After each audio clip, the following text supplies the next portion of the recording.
Welcome to Impact and Influence, the podcast for real estate business owners and professionals who are ready to make a bigger impact, scale, have greater sustainability, and increase their influence.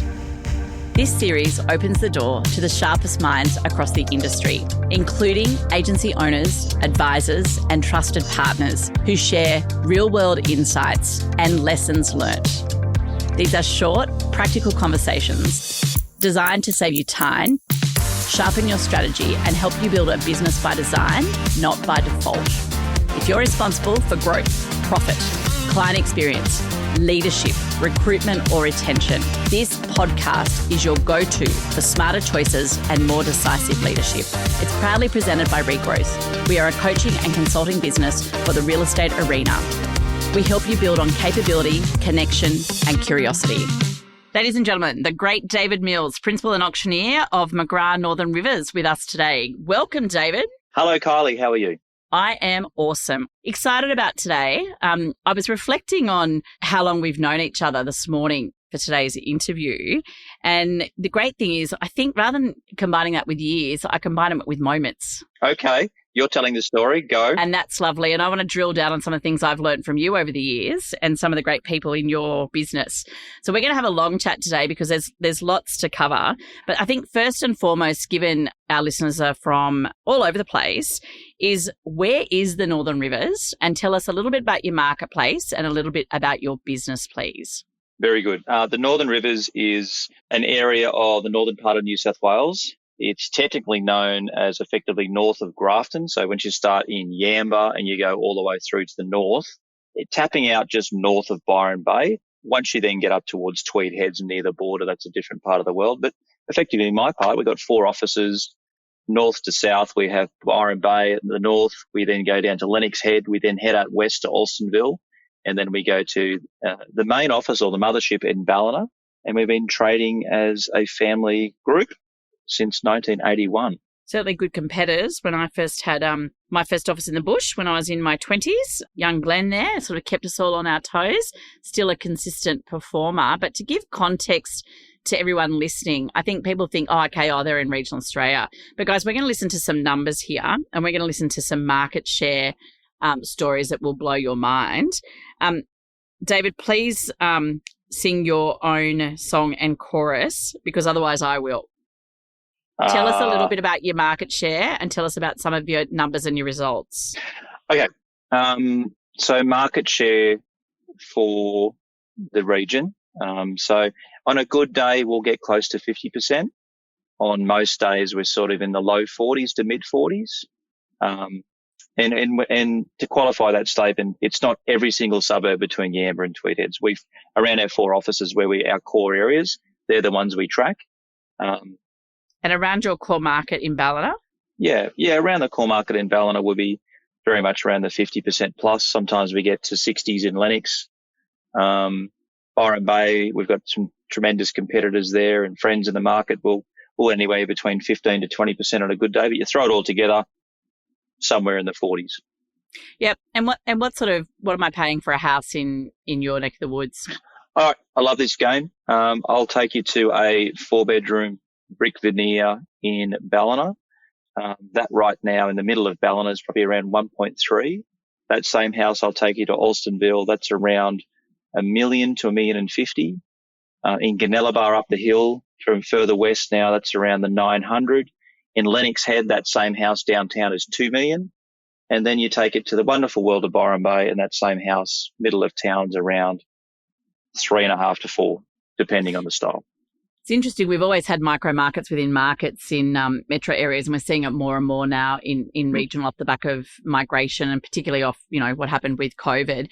How much of a change have you seen in migration to your area, and what's that done to pricing? Just to give our listeners context.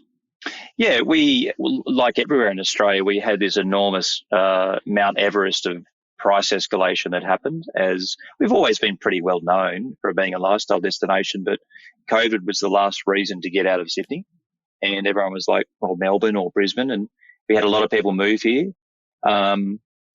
Where we're sitting at with it now in terms of buyer movement, so that was a very much an outside influence driving of the price. Last 2 years has been really interesting. We've had 80% of our inquiries out of area, but only 20% of the people actually transacting are from out of the area. So a lot of energy, a lot of people still have the desire to move to our area, but the people transacting, it's more likely 80% local, same or adjoining suburb. Okay, so now we've got a good understanding. I know we haven't covered property management, but knowing you and I, will definitely get there by the end of the conversation. Just to give everyone context on your market. So now we want to talk about leadership. This is impact and influence, about how we scale businesses, how we get it better, how we improve leadership. Could you share with us your journey in leadership and a bit of insights into your business with what you're comfortable sharing and what that's done for your journey?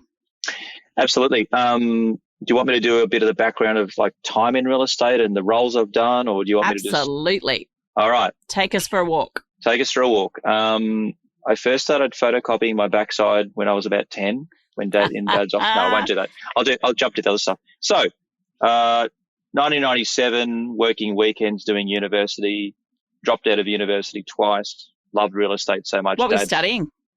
Law. And I dropped out of law because I didn't want to become a scumbag one day. And then here I am in real estate.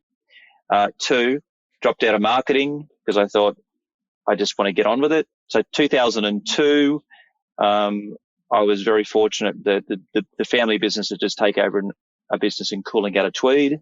We were an elders brand at that stage, and fresh out of uni, straight into sales, knew no one in the Coolangatta Tweed area except my brother-in-law and my sister, who we started the business with there.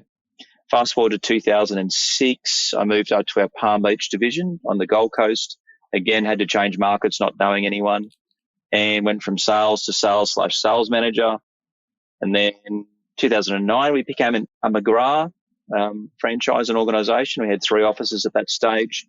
And then in 2011, I had the opportunity to take over from Dad as the general manager, but still on the tools as a salesperson. And that's gradually over time. I never made a hard decision to get to become a full-time principal. I accumulated other things along the way. I became an auctioneer for the group, which I still am. Was still the sales manager, was still selling. But now I've got a fully fledged sales manager, which is the great Ryan McFarlane. Amazing person. I've got Kimberly Virtue that runs property management full-time, and I've got Tony who runs our operations team. So I've just got to the stage where I could be what would be a principal or a general manager, but I'm still very much on the tools. So that's the background. That's the boring stuff out of the way. My pathway to leadership, I would effectively say a lot of guidance from the executive team at McGrath, John in particular. Matt LaHood was a huge influence on me. The guidance and kindness they gave me in the early days. And my best advice I always stick with for most people making the transition is rule number 1, you work for them. I think people get leadership mixed up with being a boss or being a manager. Leadership is about clearing the way for others that they'll follow you on the path that you're going. And leadership to me is about kindness and heart, not hitting them over the head or shouting, because that's called assault. And I don't do that. I want to ask you a question. So when you were still selling and sales manager and you were going into leadership, what did you know to let go of and what to lean into? Because that must have been a juggle, and that's probably 70% of our listeners today. If you're halfway decent in sales, you're going to have an EBU, which I was developing. I had 2 guys working for me at that stage. So you learn to let go of certain tasks. One of my favourite sayings that I learned was, just because you can do it doesn't mean you should. I think that process, if you can be really good at running an EBU, you can be really good at running a business. It's just understanding where your highest value is at most of the time, and growing people, because it's not only really fun to grow people and see what they can do and achieve, it's really dollar productive and healthy. So I don't know who it was that said it to me. It says you could go out there and make another 20 phone calls right now and find one listing, or you can make one really good phone call to recruit someone or get a new agent on your team and they can bring you 20 listings. And that really struck with me, of building a team and building people around our brand, because it's a bloody hard industry if you want to do it solo. So now we're starting to talk about habits and rituals, right? So recruitment, first and foremost, is obviously something you've lent into. I'm going to ask you a couple of rapid fire questions around things that you've seen work and haven't worked, and you've been around some pretty amazing people that you've already commented on today. How much time do you think a business owner or a leader that's wanting to grow market share and people should be spending on recruitment in any given week? Any given week, I'd be saying she should be somewhere between 7 to 10 hours a week, in my opinion, around that. So it's a couple of hours a day, Monday to Friday. It's not at a certain time. It's kind of all the time. Any commentary, anything you're making, I think recruitment is about your experience with your customers and saying, by the way, if you've enjoyed that, we're always looking for great people to come and do exactly what we've done here. I think like the soft pitch is something we've done really well over the years. But honestly, Coles, I don't think I'm a very good recruiter. One thing when I have met people, we've been able to convert them and bring them across from being new starters or fresh to industry or existing brands. But I think we're probably most proud of about bringing up the productivity in every person we have. We've got very large production areas from agents that I think maybe some businesses out there might have 10 agents doing what we have maybe with 2 to 3. So I've always taken the approach of love the one you're with, and it's much more effective to just keep ratcheting them up by adding people around them, if that makes sense. So there's two things in there I want to talk about for a minute. One is the recruitment. I think, it was a bit old school, but every time you signed an agency agreement, you'd sort of say in a nice way, look, if you know of anybody else selling, right? I think what you just said then around always, if you've enjoyed the experience, we're always looking for great people. And we think about all the touch points and the leakage we've got when it comes to not only recruiting people, but recruiting new listings in the customer journey. So that's the first thing. Is that subtle approach and offering value and having a conversation to help recruit. I think we forget about the power of that. Secondly, I want to lean into EBUs because when I say you're a lead machine, I don't mean lean on resourcing, because everyone in your organisation has everything they could ever wish and dream for, but lean in productivity and having successful EBUs. Has that been instrumental for you in growing market share? And what advice would you give to leaders about growing EBUs in our industry? The short answer is yes, definitely instrumental. I just find it much easier when you're dealing with a single agent that can take the message on of where we're going to from a vision perspective, dealing with the lead agent from an accountability perspective. And then thirdly, it's putting them in a leadership position within their own business, within our business. It's the best way they can really feel like they're part of a larger journey. So it's been a huge part of what we do. And it's quite old-fashioned thinking, but I'll say it out loud. And hey, this is going to go on the internet or whatever. I just didn't have the headset or capacity to have a team of 100 people that I didn't know intimately, and I couldn't look them in the eye and know all their story.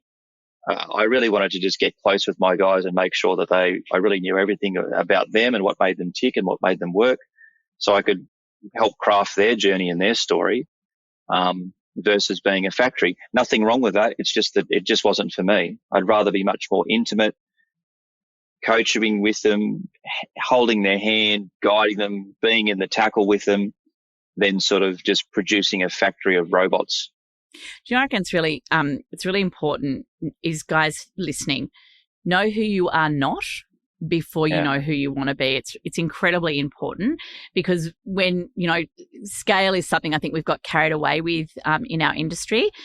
If scale's important for you and you want to do it, then go for it. If it's not, then know what you're comfortable with, what you're passionate about, and what's going to keep you joyous and in love with what you do. So talking about joyous and in love with what you do, you have got two amazing people in your leadership team. Every human in your team is actually amazing. You can feel it when you walk in. But you've got Ryan, as you said, in sales management. You've got Tony that helps you oversee some of the operations and property management. What did you have to let go of, and how did you decide what they took over? And how did you empower and train and coach them to be great leaders within your business? Geez, you like asking chunky questions, but I really like the question. All right, I'll unpack it. So let's talk about Ryan. So Ryan was a very successful salesperson and was part of the McGrath DNA. Used to work with John in Sydney, and I came at a point in my life where I was realizing that I suppose it's being aware of your own capacity. And I think getting bigger and bigger like we were getting, I was aware that I couldn't keep delivering the same quality to our agents. So I just needed someone else that could come along and not be me. I don't want someone to just be another version of me, but to carry on some of the traits and aspects of what the coaching was like. And Ryan was really leaning into that part in his journey, wanted to give back. So it didn't evolve like instantly. It's been something that Ryan and I continue to talk about, that I want him to be him, and I would love him to continue to grow who he is and what the agents love about him.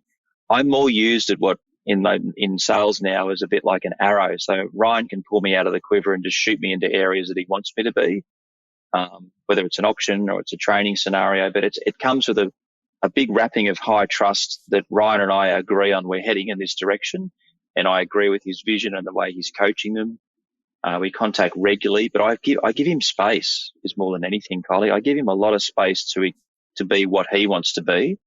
And when I check in with the team, they just love him for what he can do. And he's very hands-on. He's still a listing agent as well. And I think there's a few different thoughts on that. You've got a sales manager who just looks after the salespeople, and you've got a sales manager who still keeps on the tools. And we've gone down that path because that's what I always used to do. I think I always wanted to remain relevant, in touch with the market, hear what the buyers are saying on a Saturday. And he's got his own EBU that he's part of, but he's able to step away from that and let it run itself, and then go and help other agents. Turning to Tony. So what have I done with Tony? She was already great at what she was doing when we made our last acquisition. So she was effectively a general manager of a smaller 2-office operation. And she really just needed encouragement to keep doing what you're doing, because she was doing it at a smaller scale. And I think her life and her own professional development has improved as I've really just cleared the path for her. Her coaching might have just been initially around confidence, to follow your heart, follow your gut. But also, if you do make a mistake, I'm not the sort of person that's ever going to rant and rave, because we've always thought it through. And if you go out and do it, I'll just be there to help you with some Band-Aids and some bandages afterwards, but it's never fatal. We're not making huge, risk-heavy moves. We're just incremental change is what our business is about. So please have some independence, have your own thought process, and I'm here to support you and bounce it off you. I think what our listeners will be getting at this stage is the importance of consistency, calm and kindness when it comes to David Mills. And I'm not just, pumping your tires up, but that is something you are very consistent, right? You got a great sense of humor as well. So, that always comes, I think people know when there's a bit of banter. But guys, that does to trust and safety when you've got a leader who is calm and consistent, please don't ever underestimate that. I just want to summarize on a couple of things before we move forward. David's come up with a couple of pearlers. You work for them. They don't work for you. Kindness. People don't care until they know how much you care. And the team being happy, and your leaders in the business being happy, because they're your customer, right? Internal customer. If they're not happy, they won't stay. And the importance of not just feedback, but encouraging feedback where it matters. Now, I want to flip it, and I want to talk about accountability. So if you're a leader and you've got someone that's maybe not doing their job, or you've given them space and you've allowed them to run their own race, but it's not working, how do you lead in as a leader to having a difficult conversation with impact and influence for a great outcome? Firstly, it's like weeding the garden. The minute that weed appears, you need to approach it with just really lightly. It's just 2 fingers and you just pluck it. I think too many people in our industry and in leadership across any industry play the game of hope. I just hope it gets better, and I hope if I ignore it, it'll just fix itself. But the problem with that is, and again, using my veggie patch analogy, background to that. My veggie patch is out the front of my house, and I'm very proud of it. And it's beautiful, it's neat, and it's clean, because I pay attention to it every day, just like my business. So people walk past with their dogs and they go, nice veggie patch, looking great. But if I didn't pay attention to it for 2 weeks, there'd be weeds, there'd be all things appearing, and genuinely people from the outside would look in, just like your business, and go, there's some weeds growing there. Wonder what's going on there. People see it just at the same time that you see it, but it's about how you address it yourself. Now, you can wait for a long period of time to address it, and what happens then is it takes a lot more force to remove that weed which is either complacency or on your own behalf for not addressing it, but also upsets all the beautiful fruit and veggies you're growing around it. That's what people don't understand. The impact of you not addressing things early is that everyone else sees that behavior and thinks, oh, well, either the standards are slipping or we can do that as well. Now, have I been always that consistent with it? No. Have I learned over time? It's so easy to just go, hey, just on that, can we have a chat? It's just like that. It's a bringing it up. Now, if it's a repeatable case of lack of hitting numbers, that's a conversation with your sales manager that should be then going, look, in our monthly catch-ups, it's been now that we haven't hit that a couple of times. Can you help me out? Where's this coming from? Tell me about what's going on in your world that's impacting your ability to achieve what you hoped you would achieve and you asked me to keep you accountable for. It's so simple. It's just a very simple conversation. What's going on in your world? 90% of the time it's that. Interesting. You go. No, it's interesting, isn't it? Like as great real estate agents, you know that a great agent asks great questions in a lounge room. And the difference between going from managing to leading, same thing, right? Asking great questions and having a good conversation. See a problem, call it out, have a conversation about it. Not everyone's lucky enough to have a GM, have a sales manager. So there'll be plenty of people listening today that are like, well, that's all well and good, Kylie and David, but I'm running around like a crazy person. I'm 70% of the revenue. And, by the time I get to a problem, it's blown. What would you say to those people listening? That sort of environment I have been in, and I understand what you're going through. I think you need to start looking at, answer the question yourself. If I like how I'm feeling at the moment, then stay in it. If I don't like it, you need to change. How do I change? It's pretty simple. You need to have a vision and step in place at one at a time that says, I either want to stay in sales and keep doing what I'm doing, or I need to recruit someone that can come into my world that can help me out with the leadership and organization of this company. And then it's two paths. You're either going to go down the path of management and leadership, or you stay in the sales and you let someone else come in and do it. And I think the notion of letting go to grow, it's important.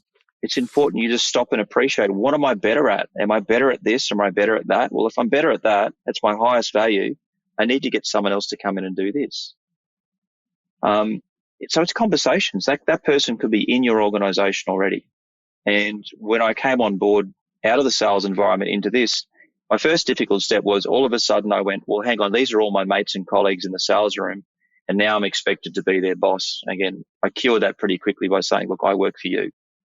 I know what you're going through. Just talk to me. I just want to help you role play and workshop some things. 2, I then had to find out what were the bigger pain points for them. And if it was repeatable pain points, I thought to myself, well, that's a system problem versus a human problem. And how do we fix that system?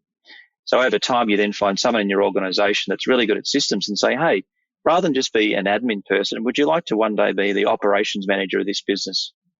And that's how it started with our journey with someone like Leah, who is now amazing and runs her own company called Wyrec, plug, insert there. She is incredible at what she does, because we had a conversation one day saying, I think rather than just do it for one office, what about 4 offices? What would that look like? I think we don't, as leaders or as just real estate principals, we don't often enough just look internally and say, are you up for a challenge? Would you like to come on a journey? Would you like leadership? Would you like leadership responsibility one day? And if not, that's okay. You sound like you're spending a lot of time having conversations with your people. And I think sometimes when you're at your level, you're just really running and connecting with people and making sure they're happy and want to stay, and going in and being laser focused to fix certain things. What would your job description be then? Well, I was going to say my mission statement is one sentence. I've got to create the best place for the best people to do the best work. And you just keep working on that. So the best, well, I'll go even in another way. The best people, they have to arrive mostly fully functional before they walk in the door. So again, that's about, are they eating healthy? Are they sleeping well? Do they have poor habits? Do they have great habits? You guide them in that direction first before they get a job. So you kind of work that out and you keep reminding them of that. That's the best people. The best place is, what does my work environment look like?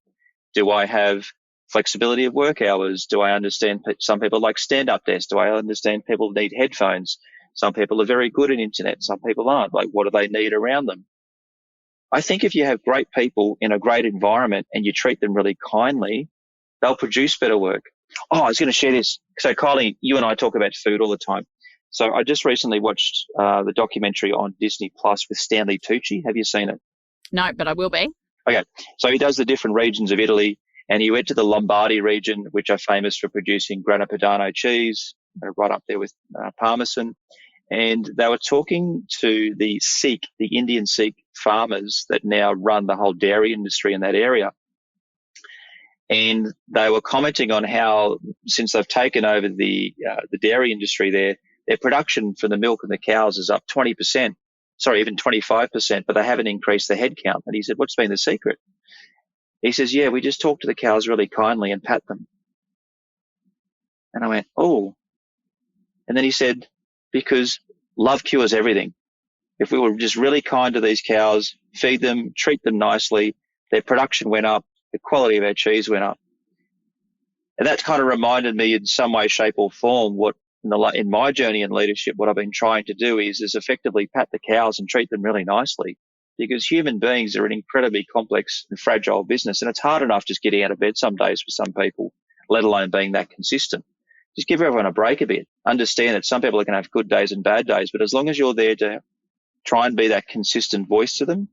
And again, I shout out to Matt LaHood, teaching me that lesson of walking the floor every day and clearing the dark clouds above their head at the first part of the day. That's sometimes your most powerful and effective message you could ever do. And you would know that as a leader yourself, walking into your offices. Eat the frog, clear the clouds really early, and they'll get on with their day and be much more productive and hopefully produce a better result for you. I think it's important because there'll be shareholders of businesses listening to this that are leaders. There'll be PM department heads, sales managers, varied leaders within a business. Guys, if you're walking in the same door every day, so your property management department, walk in the sales. If you walk in sales, walk in the property management, because you don't know the impact of saying hello and starting a conversation with someone. And that's what I love about walking the floor in your office. There's always a conversation or a problem that you solve while you're walking around. But if you're not being seen and you're not being present and you're not approachable, you're not going to know about it and you're going to be able to help them solve a problem. The basics of just having good energy and making eye contact in the morning. These people have come to work. I mean, obviously we're paying them to turn up. Let's just be clear on it. They do their job, but then we provide leadership and environment and love for free. We have to keep that as a focus of our mind, that they're coming to work to turn up to be better for themselves, and they're relying on you to do that. You've got to up your own game and show interest in them, and just the basics, necessities of, I almost call it like, when you cheers and you've got to look people in the eye, just show a bit of that to start the day with, and you just watch the energy that flows through the day. Be interested in people. People are a product of their environment, right? And I think every time we open our mouth, every time we show up and we interact, it is a retention meeting, whether we like it or not. So it's incredibly important. I want to finish with a couple of rapid fire questions, but before we do it, guys, I want to hone in on the composure, the importance of steadiness, being collected and almost peaceful when you're speaking to David, the power that can have on you. And I know it's the end of the afternoon. I'm sitting here with this lovely gentleman that's helping me with recording, and it's not just the afternoon, but it is something that has an impact. So I know if I'm safe with my leader, and I know that they're going to give me words of wisdom and they're coming from a place of love and respect and feedback to make me better, nothing bad can happen from that good conversation, guys. And I hope that you're picking that up very, very heavily and leaning into that from David. What my highest values, Kyle, I just read the highest values of our business, all of our shareholders, is vulnerability. If you can be vulnerable, if you can be open, we can fix anything together. Hard one though, right? Because some people will be listening to this going, yeah, but if I've got to be the visionary and I've got to be out in front and the leader doesn't outpace their people and I don't want to be vulnerable because then they'll get scared. What would you say to that? Absolute bullshit. Yay. Absolute bullshit. The more vulnerable you can be, the more real you'll seem to your clients, customers, staff, everyone. They'll be like, oh, they're just like me. Oh, okay. Well, I often say to people, I didn't wake up like this one day. I'm just to put together little bits and pieces of all my experiences along the way, but I've learned to lean into who I am, listen to my own thoughts and pay attention to other people's emotions and just be generally aware and try and be a better human every day, little by little. Talk about little by little. What do you do for professional development, and what have you done over the years, and how much do you read and listen? All the time. I mean, obviously, I have the wonderful resources available from Kylie Walsh and her team. They've been excellent, instrumental. I'm a big listener. I love a good podcast. I love a YouTube clip. I'm not much of a social person. Like, if you ever try and connect with me on socials, it's usually one of my team members on my behalf, just in case someone pops a bad review on there. So please don't engage with me online. Find my number and give me a call. For me, yeah, books are always important. I'm always asking people who I meet, like yourself, Kylie, what have you read lately? I try and read a lot of out of industry books. I take a lot of inspiration from restaurants, to be honest, in the hospitality industry. I think they're a fantastic case study of the most basic needs of the world, because really we're the number 2 industry on the planet, which is sleeping indoors at nighttime, and they're the number 1 industry, which is food. So I think there's a really beautiful artwork and play there that you could look at a restaurant and go, as a leader, am I on the pans taking the bookings and seating people at the table here? And would that be a good experience at a restaurant? And everyone in the world would go, no way. Why would you do that? So just make a decision. Are you out the front? Are you serving people or on the pans? Or are you just a back-end person that employs people to do that because you created that experience? And I've really taken a lot of vision from that. It's actually interesting because, and I know that you'll love this because you're very kindly speaking at our conference in March, but Luke Mangan, who's got a story to tell as well, right, around how he built this empire from restaurants and then, celebrity chef and restaurant, and then lost it all and he's gone again. I think there is so many learnings that we can take from catering and hospitality and restaurants. And what's that great book? I was just trying to look it up online, so I hope you didn't think I was being rude texting. Oh, you mean the one from Will Guidara? Yes. Unreasonable Hospitality. Unreasonable Hospitality. Guys, if you haven't read it or you haven't listened to it on Audible, please grab it. It is absolutely life-changing. I'm very life-changing. I'm very mindful I've had you for 45 minutes. So it's okay. I just, 3 things I want to ask you, if it's okay. If you had to do it all over again, is there anything you'd change, or would you tap a younger version of yourself on the shoulder and say, hey, Millsy, if you get one thing right, do this? Look, I know you want short answers. I'll give you one. So what would I change differently? I would have greater belief in yourself. Cheesy as it sounds, just have some greater belief. 2, not everything's bad and not everything's good. It just is what it is. And I love that's a T-shirt.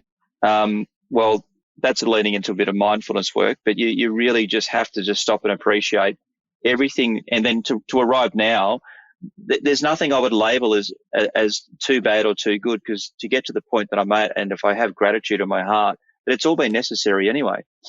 But some key points for some people who want to say, yeah, that's all very good. Could you park the fluffy bullshit, please, Millsy, and just give me something practical?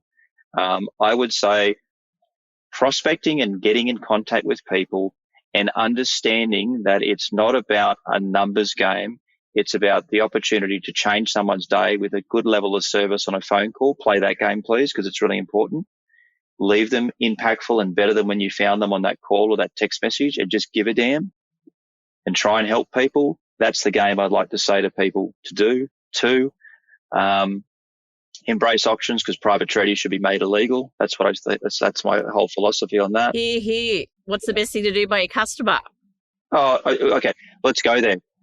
Where do most complaints in our industry come from? It's when a buyer's missed out in a private treaty sense and they didn't quite get an open and transparent experience. Now, I know that's not a blanket message for everyone out there, but underbidders in auction will get a chance to say, well, someone else outbid me. That was real.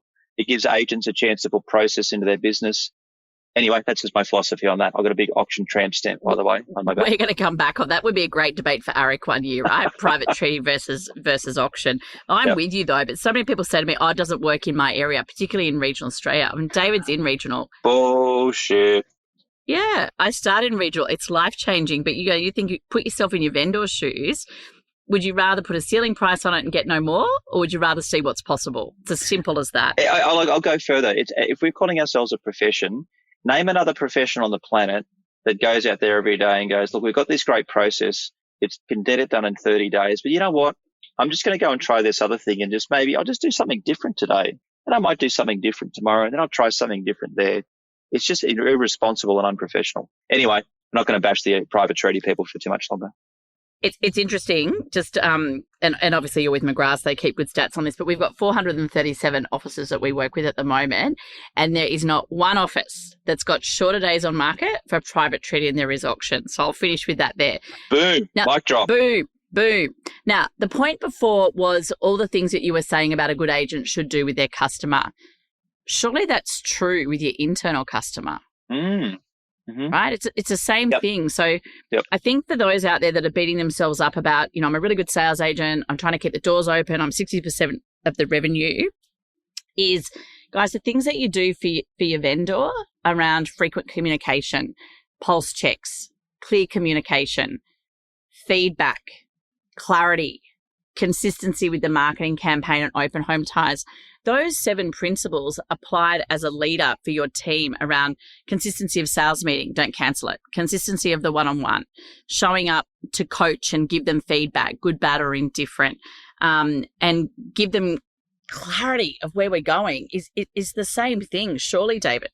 Well, it is. It's you talk to any or look at any really good agent and they've got prospecting, open homes, listing appointments, follow-ups, settlement times in their diary, but they don't have coaching and leadership, mentoring, and they just, or if they do, they don't value them as much as the other things because the other stuff is instant gratification, right? And the other stuff's hard. Yeah, it's the sugar rush, it's the Red Bull. It's instant. The other stuff will pay off over time. And I think you've just got to just play the game like you're brushing your teeth and having a shower every day. You've got to get into that leadership world that says, I will spend time on my team and on my business because it's going to pay me back. And I don't want to keep being 60 to 70% of it. I'd love to be 10% of it one day, but owning 80% of it because I've got all these other shareholders that make up 20%. And it's all possible. You just got to make the time and pay attention to it and actually just get serious. I think it's a great place to finish. Leadership's an honor and a privilege. Not everyone gets it in their lifetime, but just like being a great professional in real estate, like a great agent, that's a commitment to your craft. You don't wake up speaking like you do as a great agent. It's the same thing with a leader. It's hard work. It's commitment. It's surrounding yourself with the great people. It's looking at the competency gaps and bridging the competency gaps year on year to find out how you can get better and learning and development. So if people have got a business and you're listening, and you're spending all your time investing in salesmanship and you want to get out of sales and you want to be a better leader, start investing in leadership. As David said, if you're in sales land and you love being a salesperson and you're passionate about it and you've still got the fire in your belly, stay there. But find people around you that are better at it and passionate about it. But most importantly, have joy in what you do, whether it's sales or leadership. And David, you have joy every time I see you. You've got such a great, happy outlook on life and you're a great leader and you bring that to people. How do you keep that energy? Firstly, look, the things that you've got to be is serious about your own health. You've got to be honest with yourself, first of all, and say, well, look, if the old saying, you are what you eat, be it information or food and the people and you're hanging out with. So how do I do it? I'm an early person. I love early gym. I'm not very good at it. If anyone from my gym is listening to me right now, they go, yes, he turns up. Could be a bit better on most things. Could shift a bit more tin, but I do it. I do active gym 5 days a week at 4:40 in the morning.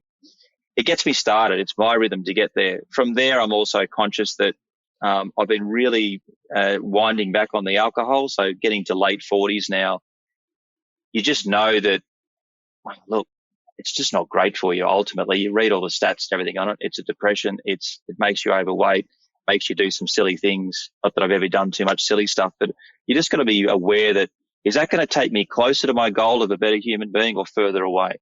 So I think be conscious of how much alcohol you take, spending time with your family. I mean, above all, it's all about your family. Like pulling back from some of the things that you used to do will ultimately allow yourself to understand what's important to me. The 2 greatest things you need to answer from anyone on the planet is, Who am I and what's important to me? Do yourself a favor. Ben Crow, former Nike guy, the Academy of Imperfection. I think most people have listened to that podcast. That is one of the greatest hours of your life you could ever spend understanding what makes you tick. But there it is, Kyles. It's health and fitness. It's understanding what you're about, live aligned to your values, regulate your emotions through exercise, and try and do it 1% better every day. Funny too about Ben Crow. That was a great honour that I got last year to speak at a conference with him. No pressure going on the stage after he left. I tell you right now. No way. I would be. Way. And of course you killed it, right? Oh, look, I think the feedback was okay. So, David, strong communication, integrity, visionary, and the ability to empower others is probably how I would describe you. That's very kind. Thank you, Kyles. So, David, look, thanks so much for your time today. I know you're incredibly busy. You've just come off the back of a shareholders meeting and being away from a leadership forum and retreat with McGrath. One little bit of advice, a guiding principle, or a great saying that you love that you'd like to leave us with? Things are never as good as or as bad as what they seem. They just is what it is. Learn to adapt, learn to appreciate, be excited in those moments when you're challenged, because that's where you're growing. And life is a gift, and we're all still here. And I thank you for your wonderful advice and your wonderful learnings, and we'll see you at conference. Thanks so much, Mr. Mills.